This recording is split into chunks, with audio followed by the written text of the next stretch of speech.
Could you discuss the nature of friendship? I'm not sure what that is. What do you mean by friendship? Well, it seems like a complex subject in some ways and a simple subject in others. But, what do you mean, associations between humans? Well, you can call anything a friend, right? I mean, it's a figure of speech, really, first and foremost. So, people who are familiar with each other, meet each other and you say, oh, I met a friend today, I made a friend today. Say, I don't know what they're talking about exactly, but maybe you can give me some leads on that. What's a friend to you?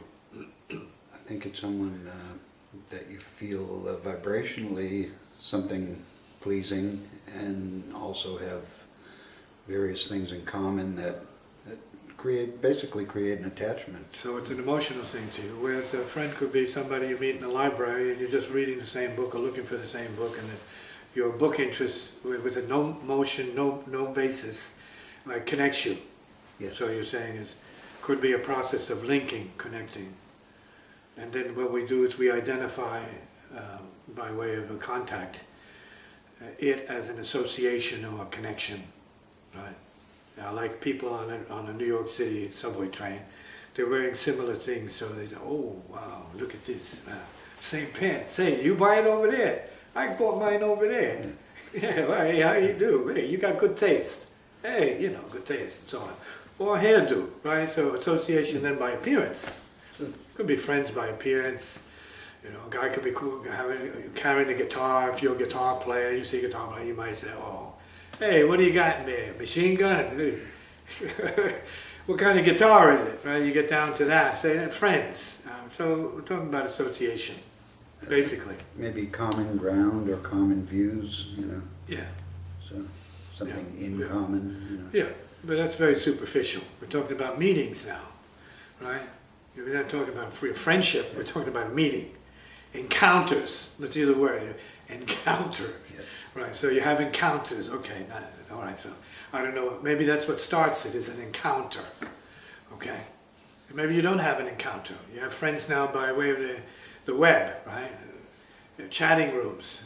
No encounter in a sense, no physical encounter, but association of ideas strikes up a sort of kind of relationship, right? Curiosity, similar ideas, an affinity, intellectual affinity, and something like that. I'm not sure that's a friend, but I mean, it's again, encounter leading to some degree of association doesn't make a friend. It's like sex doesn't make a marriage. So, then the deeper friendships, let's say those are the real friendships. Yeah, so you're talking about a deep relationship that could be a friendship. It could be an enemyship. A deep relationship could be an enemyship. See? You can have brothers in a family who have different religious values. So we're talking friends. Forget about friends. Brothers, sisters. A man and a woman, husband and wife, have deep relationship. But they have different values. One could be Republican, one could be a Democrat or something. Yeah. One can be a communist, right, of some sort. And the other one, some other kind of, say, right-wing school of thought. Something radical, right? It's against human nature, right, basically. Right? The anti-humans. Right? They're humans, but they're anti-humans. And so, but we're not even talking about friends, and we have blood against blood. And you see this in tribal history.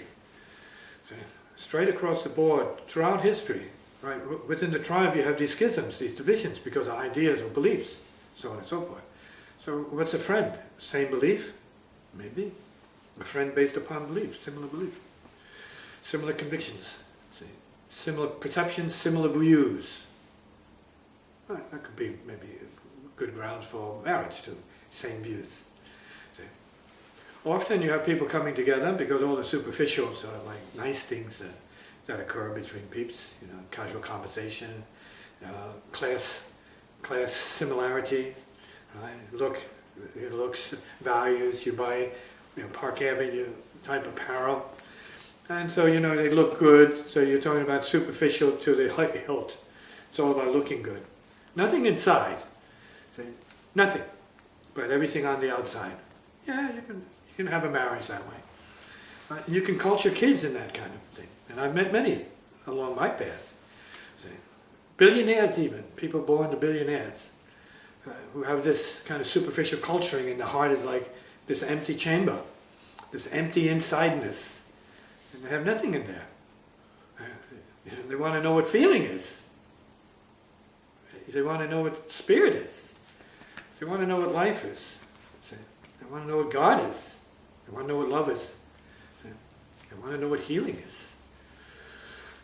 So we're talking, all these things have to do with human nature and affinities, and or let's say disaffinities, lacking culturing, in a manner of speaking. You have friends and this happens. You thought were your friends, and then all of a sudden, you know, a little blip comes up, a little bump in the road. You say, I thought we were friends. But you don't like purple shoes. You are my friend until you wore those purple shoes. I hate purple. You know that. But I like purple, so this is kind of nonsense. But this happens. Yeah. Oh, I like this person. I don't. Oh, then it's over. See? Contract's over. Breach of contract. And this is too easy. See? So we're talking about differences that don't tolerate differences. See? Comment. I'm thinking that deeper friendships arise from, let's say, deeper needs or deeper views, not necessarily common interests, but the willingness to go deeper and... yeah, but can you tolerate a different view then? You see, that's just it. See, if, let's say, for instance, hypothetically, the friend changes a view, they change their conviction. They go to a meeting somewhere, they read something, they change a conviction, they bring that to you. Say, well, you know, I was with you, we were friends as long as we had the same views, but now I'm wondering if we are friends with different views. Yeah. Then you have a test of friendship because of difference. And not many people survive certain tests of friendship. Say, no, we don't agree on that, so you have to go your way, I have to go my way. I have to find a different friend who I can agree with. So then we're talking about friendship based upon agreement. Relationships based upon agreements. Conscious and unconscious agreements. And since they're agreements, they can be changed. You can agree to disagree, you can agree to agree. And so on and so forth. Because there's no laws in that, at that plane of reality. Mental changes. Change of mind, maybe change of heart, which can determine what the agreements and disagreements are as people go along the path together. See?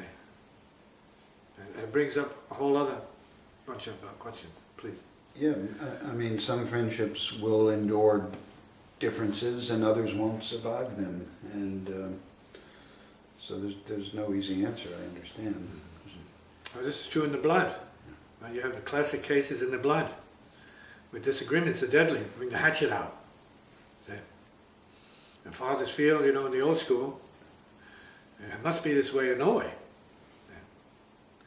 And they're cultured to be that way, firm about certain things. It's yes or no.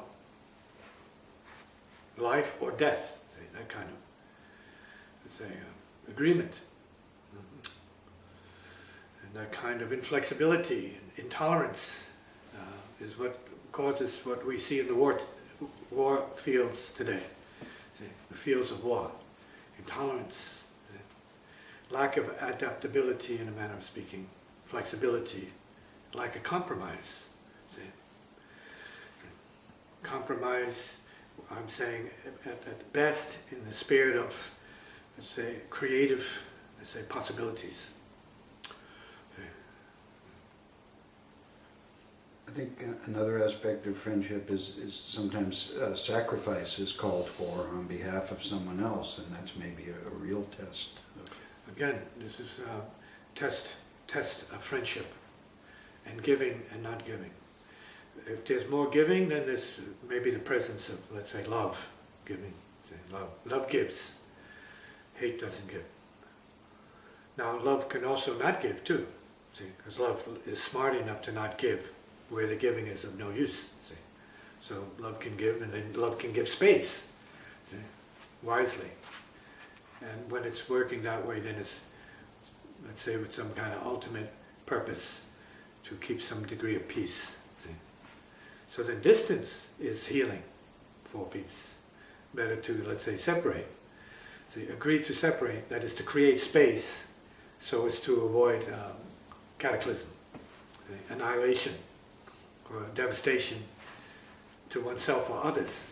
And that's smart, because we are born alone to realize the degree of blessed aloneness, oneness, see? All oneness, aloneness. See? So we need to start making some leaps into a higher, a deeper level of understanding. That we're never alone, but we are to go alone, which is a paradox. You're never alone, and you must go it alone. Comment. And so do friendships become an obstacle for a person on a spiritual path? No, no. A person on the spiritual path should be at peace with everyone, in a sense. Take or leave whatever's happening as needed. See? And you know, let the vibrations of the situation dictate what the action is. So it's informed by the situation. See? So life is a divination process, as per our earlier conversation. You can see the signs of things. You know, a reader is a person who reads signs. You know, not so much people, no, but signs that lead to and indicate. In other words, the situation. You need to read your situation properly, because it's like full. It's full of information and data. If you know how to read it and use it. If you're closed off and you're in this condition of doubt, self-doubt, you're not going to read anything. What you're seeing is your face in the mirror of anxiety and frustration and limitation. So you need to get beyond doubt. See, it's not about having faith, particularly, because that might be a big doubt in itself. But I have faith that someday, that's not going to help you out. You got to do what's right now. So you have to know that in your nowness, you have certainty in your nowness. See? And if you have to be around certain peeps that are going to help you understand that, to unfold to a degree where you know what to do with your nowness, because you're alive now. You're not going to be alive later. You're alive now. Then you have an opportunity, and that's what let's say relations are for. You know, that's what family's for. And that's what family teaches you, because you have elders, people who have experienced more than the kids, so they can give you their share of experience and advice and wisdom. Maybe it's wisdom. Say, well, I did it this way, and this is what happened to me. That might be somebody's wisdom. It might not be somebody else's wisdom. Yeah. And that's what friends are for, then, to help. And we're talking about friends as a form of service, not just self-indulgence, which is great too. Right? But it's a form of service. Where we're talking about friends in the spirit of wisdom sharing, that's a special kind of friend. See? Because you gain more from that. It's not the same old, particularly. Not that the same old is bad. The same old is a starting point. Yeah. But when we're talking about being, let's say, inspired by a creative spirit and the same old, it's, a starting point. But not enough. Same old, the status quo is never enough. Never enough. That's just the way it is. See? It's to be built upon.